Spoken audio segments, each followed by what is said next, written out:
What's up everybody, I'm RareTotem, counting down the hours before the release of this awesome game, Battleborn. I cannot wait, I'm sure most of you can't either. Been chomping at the bit to get started and start unlocking all of that nice gear, Battleborn, everything.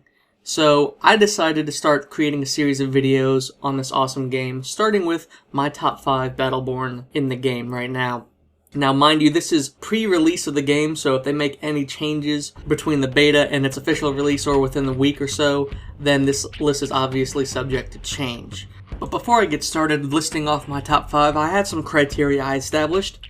First, I'm going to be basing their ranks off of how useful and effective their kit design is, their effectiveness across all game modes, both PvP and PVE, and finally their potential effectiveness due to some champions or characters, or what the hell you ever want to call them, having a higher skill ceiling, meaning that a character is a bit more difficult to play to use to their full potential, but is capable of being godlike in the right hands of an experienced player. So now that the ground rules are set up, let's take a look at my number 5 pick.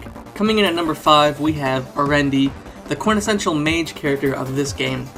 And like any mage that's worth their weight in Eye of Newt, Arendi is capable of dealing massive amounts of burst damage.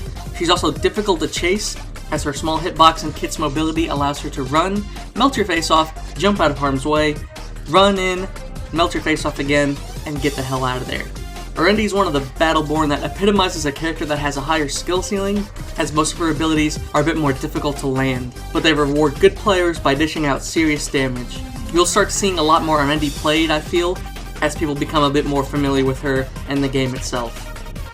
So moving on, and any list that ranks characters in terms of the best, there'll always be controversy, and mine will be no different, especially seeing as how at my number 4 spot we have Galilea. Yes, Galilea, the monster of the beta that everybody and their mother knew how to play, wanted to play, dominated with. Ridiculous. This character is still strong despite having a mid-beta nerf. She can dish out punishment and CC unlike any tank in this game. She is good across all game modes, but she hurts a little bit in PvE. Pair her up with someone like Miko and she's basically unkillable. It is still very frustrating to deal with her, and you will definitely see her as a staple in every PvP team just about. She will definitely be one of the top picks.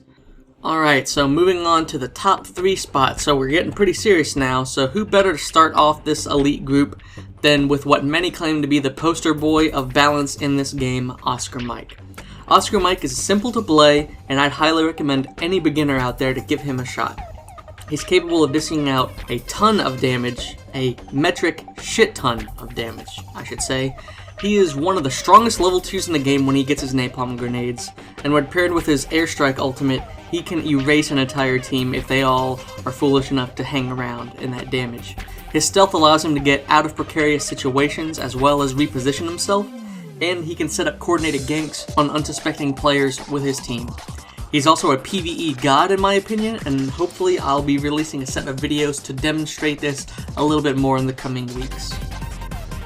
Coming in at my number 2 spot is a bit questionable to many people, but it's Thorne. Now some may say she's an odd choice, but when it comes to potential that I see in Battleborn, to me she ranks at number 1. She's very agile and very dangerous in the right hands. I've seen Thorns completely eliminate a team just by themselves basically. She can deal massive AoE burst damage with her ultimate, and paired with her blight, any enemy sticking around will most likely not survive the fight. She excels in areas that you'd expect a number 2 spot to excel in, and being a ranged person, she's not afraid to get in the mix with some of these melee people. So, this brings me to my number 1 pick. Now this entire list was very difficult to create, and I spent a long time debating who to include and at what positions, because so many of these Battleborn are in such a good position right now, it's really hard to choose. But after putting some thought into it, there's nobody else that I can recommend to be my number 1 than the robot gentleman Marquis.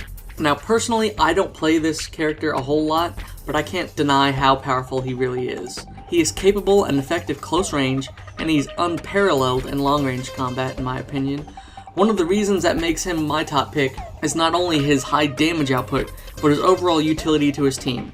Temporal Distortion is one of the single most useful abilities in this game right now. It can slow, it can haste, it can dish out damage, it can make minute rice in 20 seconds. Dinner is served. A wop babalooba balop bam boom. This skill does everything that you need it to, and it does it so well. Someone gets in your face, temporal distortion. Want to slow a minion wave push? Temporal distortion.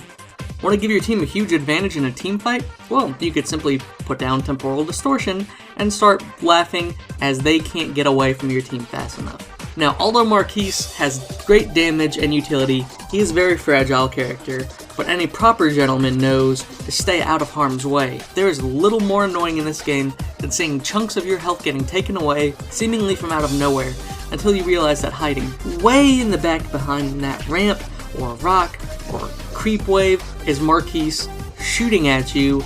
So take a bow, Marquis. You are a gentleman, and my pick as the #1 Battleborn in this game currently.